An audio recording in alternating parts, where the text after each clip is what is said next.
Welcome to பங்குச்சந்தை analyst. இன்னைக்கு market வந்து ஃபுல்லாக நெகட்டிவ்.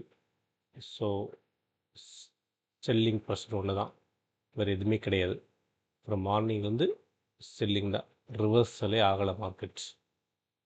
ஸோ ரிவர்சல் ட்ரேட் நான் எதிர்பார்த்தேன், எனக்கு ரிவர்சல் என்ட்ரி கிடைக்கல. சப்போர்ட்டில் எவ்ரி சப்போர்ட் வாஸ் புரோக்கன் அப்படிங்கிற மாதிரி தான் போயிட்டு இருந்தது மார்க்கெட் இன்னைக்கு. ஸோ நம்ம டெலிகிராம் சேனல் என்ன அப்டேட் பண்ணிங்கிறது பார்த்துடலாம். மார்னிங் நான் ஃபஸ்ட்டு டேட்டா என்ன அப்படிங்கிறது போட்டேன்.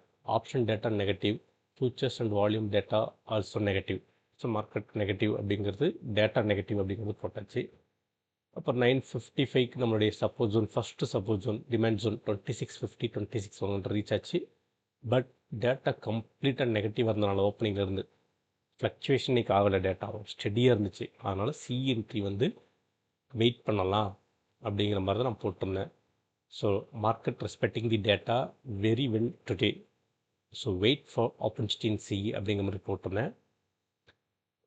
வெயிட் ஒன்லி தான் சிஇக்கு, எங்கேயுமே சிஇ வந்து எடுக்கலாம் அப்படிங்கிற மாதிரி சொல்லலை. அப்புறம் ஹெவி ரேட்டிங் இன் 26,100 சிஇயில் வந்து இருந்தது, அது ஒரு 11:30க்கு அதே அப்டேட் பண்ணேன். அப்புறம் என்ன ரீசனாக இருக்குங்கிறது ஃபுல்லாக ஃபண்ட் சர்ச் பண்ணும்போது ஜப்பானோட ஜிடிபி ஃபோர்காஸ்டிங் வந்து ரிவைஸ் பண்ணிட்டாங்க. ஸோ கொஞ்சம் நெகட்டிவ் சென்டிமெண்ட் அப்படிங்கிறதையும் ஏசியாவில் வந்து இருக்குது அப்படிங்கிற மாதிரி ஒரு நியூஸ் பார்த்தது. ஸோ புல்ஸ் இன் சைலண்ட் மோட் அப்படிங்கிறத 11:55க்கு அப்டேட் பண்ணிட்டேன். அதுக்கப்புறம் நான் ஒரு என்ட்ரி வந்து ட்ரை பண்ணலான்னு போனேன், ஸ்கால்பிங் மாதிரி. ஒரு 1:10 அந்த டைமில் போனேன். காஸ்ட்டில் பிரேக் ஈவன் வச்சேன். ஒரு 5 ரூபா கிட்டத்தட்ட மூவ் ஆச்சு. நான் வாங்கினது 8 ரூபா மூவ் ஆச்சு ப்ளஸ்ஸு. நான் ஒரு காஸ்ட் மூவ் பண்ணேன், என்னுடைய எஸ்எல் ஹிட்டு காஸ்ட்டில் அவ்வளோ. அதுக்கப்புறம் அகெயின் செல்லிங் ப்ரெஷர் வந்தது. கரெக்டாக நான் என்னுடைய எஸ்எல் கட் ஆகி ரிவர்ஸ் ஆகும், மார்க்கெட் ஃபுல்லாக செல்லிங் இந்த கேண்டில் அது. ஸோ நான் இங்கே தான் என்ட்ரி வந்து எடுத்தது, இங்கே தான் என்ட்ரி எடுத்தேன். இதில் என்னோடய எஸ்எல் கட் ஆச்சு. கட் ஆனது ஒரு selling pressure, because 26,000 market break பண்ணிச்சு. ஸோ இதுதான் டெலிகிராம் சேனலில் வந்து அப்டேட் பண்ணியிருந்தது. ஸோ இன்றைக்கி டேட்டா வந்து நல்லபடியாக மூவ் ஆச்சு. ஆஸ் பர் டேட்டா அப்படி மார்க்கெட் மூவ் ஆச்சு. டெக்னிக்கல் அப்படி supply demand zone, support resistance எல்லாமே பிரேக் அவுட் ஆகிடுச்சு. ஸோ அதுக்கு வேலையே இல்லை இன்றைக்கி. அப்புறம் நாளைக்கு என்ன அப்படிங்கிறதே நான் அப்டேட் பண்ணிக்கிறேன். நாளைக்கு இங்கே பார்த்தீங்கன்னா உங்களுக்கு தெரியும், ஹெட் அண்ட் ஷோல்டர் பேட்டர்ன் வந்து ஃபார்ம் ஆகிருக்குது 1 hour சார்ட் டைம் ஃப்ரேமில். ஸோ அதை வந்து நான் இப்போ ஒரு 3:30க்கு அதை நோட் பண்ணி நான் அப்டேட் பண்ணிக்கிறேன். அதுதான் நம்ம நாளைக்கு என்னங்கிறது இங்கே பார்க்கலாம். ஸோ இங்கே பார்த்தா தெரியும்.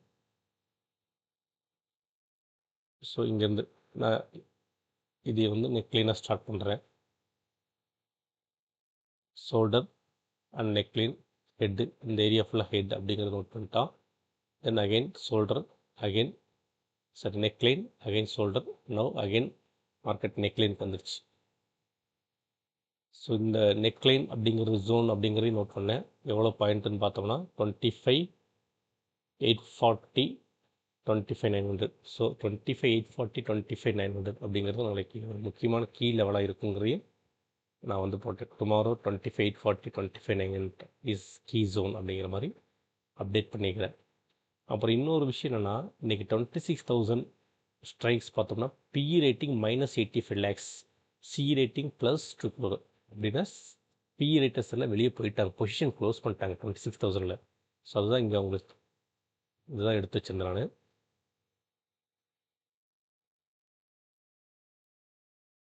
ஸோ இங்கே பார்த்தா உங்களுக்கு 26,000 ஸ்ட்ரைக் அப்படிங்கிறது தான். ஸோ இங்கே பார்த்து கால் ஓய் வந்து 1.9 crore ஆட் ஆகிருக்குது. புட்டு ஓய் க்ளோஸ் ஆகி போயிருக்குது வெளியே. இவன் எக்ஸ்பைரி நம்ம சேஞ்ச் பண்ணி பார்க்கலாம். 9th எக்ஸ்பைரி, நாளைக்கு எக்ஸ்பைரி எடுக்காமல் பார்த்தோம்னா கால் ஓய் வந்து 35 lakhs ரேட் இருக்குது. புட்டு ஓய் 8 lakhs. ஸோ பிசிஆர் ரேஷியோ வந்து கிட்டத்தட்ட 3.25 அப்படிங்கிற மாதிரி தான் இருக்குது. பிசிஆர் ரேஷியோ 0.25 கீழே தான் இருக்குது. So bearish 26,000 strong bearish. Writers ஹெவியாக இருக்கிறாங்க, கால் ரைட்டர்ஸ். அண்டு நாளைக்கு எக்ஸ்பெரிமெண்ட் ஆட் பண்ணி பார்த்தோம்னா பொசிஷன் எல்லாம் க்ளோஸ் பண்ணியிருப்பாங்க. ஸோ பொசிஷன் க்ளோஸ் பண்ணி போயிட்டாங்க. ஸோ நாளைக்கு அப்சைடு மூவ்மெண்ட்டு இருக்காது அப்படிங்கிற மாதிரி ரைட்டிங்ஸ், பிஇ ரைட்டர்ஸ் எல்லாம் பொசிஷன் க்ளோஸ் பண்ணிட்டாங்க.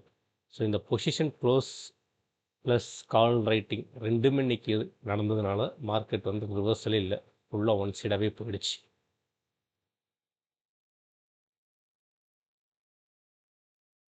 ஓகே, அப்போ நாளைக்கு அப்சைடு மூவ் இருக்குமா அப்படிங்கிறது இன்றைக்கி டேட்டா அண்ட் அக்யூமிலேட்டட் டேட்டா ரெண்டு வச்சு பார்க்கும்போது இல்லை. ஸோ இங்கே அக்யூமிலேட்டட் டேட்டா நம்ம பார்த்தோம்னா 9th அன்றைக்கும் கூட 26,000 அதிகமாக 2 crore வந்து கால் ரைட்டர்ஸ் இருக்கிறாங்க. 75 lakhs தான் புட் ரைட்டர்ஸ் இருக்கிறாங்க. அண்ட் டிசம்பர் ஃபுல்லாக எடுத்தோம்னா டிசம்பர் சீரிஸ் ஃபுல்லாக எடுத்தாலும் 3 crores கால் ஓஐ, புட் ஓஐ வந்து 2 crores. So anyhow PCR ratio வந்து பேரிஷாக இருக்குது 26,000ல். ஸோ அப்போ 26,000 வந்து ஒரு அப்டக்கல் ஆகிடுச்சு இப்போ நமக்கு.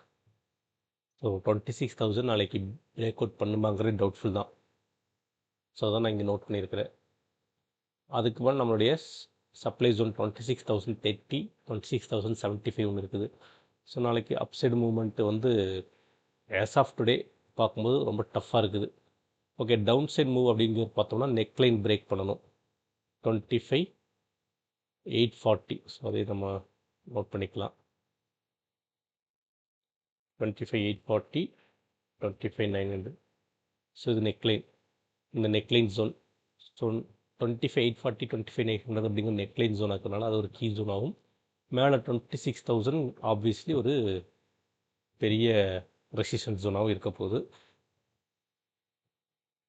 ஸோ அப்படின்னா மார்க்கெட் நாளைக்கு வந்து டவுன்வர்ட் பேரிஷ் தானா அப்படிங்கிறது தெரியல. ஆக்சுவலி இன்றைக்கி எதாவது பேட் நியூஸ் வேறு இருக்காங்கிறது தெரியல. அண்ட் ஃபஸ்ட்டு டிமாண்ட் ஜோன் அப்படிங்கிறது பார்த்தோம்னா 25,700 to 25,780. இது நான் ஃபஸ்ட்டு டிமாண்ட் ஜோனாக மார்க் பண்ணியிருக்கிறேன். அடுத்த டிமாண்ட் ஜோன் நான் மார்க் பண்ணலை. ஸோ அடுத்த டிமாண்ட் ஜோன் அப்படிங்கிறது நம்ம பார்த்தோம்னா எங்கே இருக்குங்கிறது நான் சர்ச் பண்ணணும். இப்போதைக்கு 25,700, 780 ஃபஸ்ட்டு டிமாண்ட் ஜோன். அடுத்த டிமாண்ட் ஜோன் அப்படிங்கிறத பார்த்தோம்னா நம்ம வந்து 10th நவம்பர் அன்னைக்கு ஒரு மூவ்மெண்ட் ஆகிருக்குது. அதை வேணால் எடுத்துக்கலாம். ஸோ அதை பேஸை வச்சு ஒரு 10th நவம்பரில் ஒரு பெரிய வொலாட்டைல் மூவ்மெண்ட், இதுதான் அடுத்த ஜோனாக இருக்கிறதுக்கான ப்ராபபிலிட்டிஸ் இருக்குது. ஹெவி மூவ்மெண்ட் இந்த ஜோனில் நடந்திருக்குது. ஆனால் பெரிய ஜோன் இது. எவ்வளோ பெரிய ஜோன் நம்ம வந்து மார்க் பண்ண போகிறதில்ல. பட் இங்கே ஒரு ஜோன் இருக்குது அப்படிங்கிறப்போ அது பார்த்தோம்னா கிட்டத்தட்ட 25,660, 25,460, 200 பாயிண்ட்ஸ். ஏன்னா அதில் வொலாட்டைல் மார்க்கெட் பயங்கர வொலாட்டைல் இருந்திருக்கு, பார்த்தீங்கன்னா தெரியும். So 7th November close or 10th November opening 25,500 open ஆகி 25,650 போய் தென் அடுத்த நாள் 11th மறுபடியும் 25,450 வந்து அகெயின் 25,650 வந்தது. ஸோ இங்கே ஒரு ஜிக்ஸாக் மூவ்மெண்ட் நடந்திருக்குது. இது ஒரு ஜோனாக வந்து இருக்க போகுது. அடுத்த ஒரு ஸ்ட்ராங் ஜோன் அப்படின்னு கேட்டால். So but neckline is very very important. அதனால் நான் இதை வந்து டெலிட் பண்ணுறேன். சும்மா ஒரு மார்க் பண்ணி கிடைக்கணும், அவ்வளோதான். இந்த நெக்லைன் தான் எனக்கு ரொம்ப ரொம்ப இம்பார்ட்டன்ட். 25,840, 900, அதுக்கப்புறம் 25,700, 780. இதுதான் நாளைக்கான supply and demand zone and chart pattern. So நாளைக்கு கொஞ்சம் கேர்ஃபுல்லாக தான் இருக்கணும். இன்றைக்கி எனக்கு எந்த ட்ரேடும் இல்லை, ஒரே ஒரு கால் ஆப்ஷன், அதுவும் கால் பண்ணிட்டு காஸ்ட் டு காஸ்ட் நான் எக்ஸிட் ஆகிட்டேன். என்னோடய வியூ வந்து கிளியராக இல்லை, சிங்க் ஆகலை மார்க்கெட்டில் அப்படின்னா நான் வந்து ட்ரேடு போகிறத அவாய்ட் பண்ணிடுவேன். ஃப்ரைடே நான் ட்ரேட் அவாய்ட் பண்ணிட்டேன்.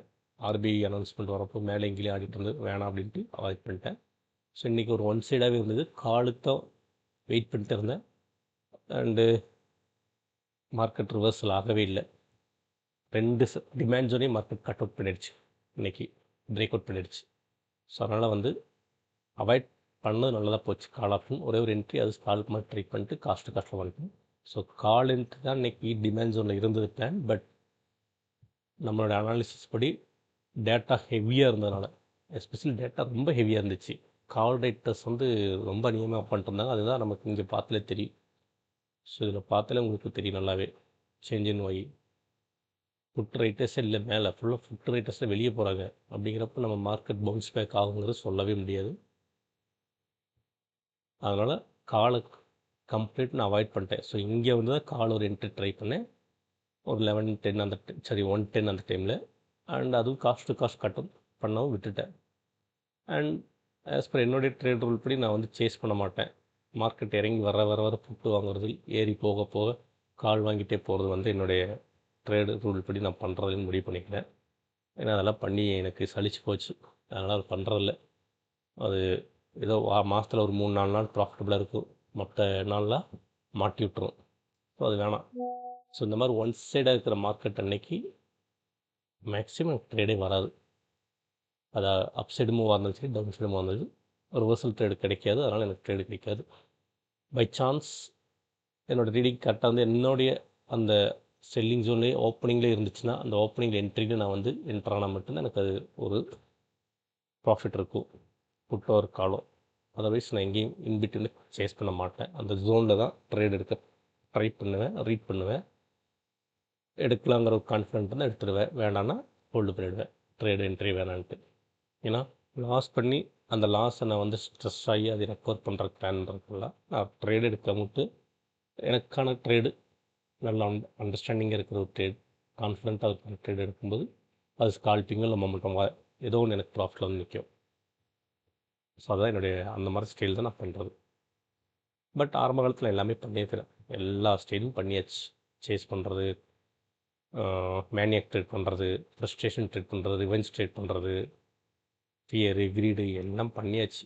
இப்போ அதில் வந்து கொஞ்சம் கொஞ்சமாக வெளியே வர்றதுக்கான வேலைகள் தான் ரூலில் வந்து வச்சுக்கிறது. அதுக்கு தான் ரூல் அப்படிங்கிறது நான் வந்து முடிஞ்சளவுக்கு பிரேக் பண்ணக்கூடாதுன்னு நினைக்கிறேன். ஸோ ஹோப் இன்றைக்கி புட் எடுத்தவங்க ஓகே, கால் எடுத்துனீங்கன்னா கஷ்டப்பட்டுருப்பீங்க. ஏன்னா எந்த இடத்துல கால் எடுத்தனாலும் ஸ்டாப் லாஸ் ஹிட் ஆகிட்டு தான் போயிருக்கு மார்க்கெட். ஸோ என்னுடைய டெலிகிராம் சேனல் இதுதான், ஆப்ஷன் சூப்பர் ட்ரேடர். விருப்பம் இருக்கிறவங்க ஜாயின் பண்ணிக்கலாம். It's a free channel only, just for understanding. அவ்வளோதான். ஏதாவது நியூஸ் வந்தால் நான் எங்கே ரீட் பண்ணாலும் காப்பி பேஸ்ட் பண்ணிவிடுவீங்க. அப்புறம் டேட்டா அனாலிசிஸ் செட்மே அப்டேட் பண்ணுவேன். அதுக்கப்புறம் ஏதாவது சார்ட் பேட்டர்ன் இல்லை ஏதாவது ட்ரேட் என்ட்ரி எனக்கு ஏதாவது தெரிஞ்சால் அதை நான் வந்து என்னுடைய டெலிகிராம் சேனலில் ஷேர் பண்ணுவேன். ஸோ அது உங்களுக்கு ஏதாவது யூஸ்ஃபுல்லாக இருக்கிறதுக்கு வாய்ப்பு இருக்குது. இல்லை நம்ம கம்யூனிட்டியில் எப்படி பண்ணுறாங்க அப்படிங்கிற ஒரு ஐடியா உங்களுக்கு கிடைக்கும். அவ்வளோதான், வேறு ஒன்றும் இல்லை. ஸோ தேங்க்ஸ் ஃபார் வாட்சிங். லைக் பண்ணுங்கள், சப்ஸ்கிரைப் பண்ணுங்கள்.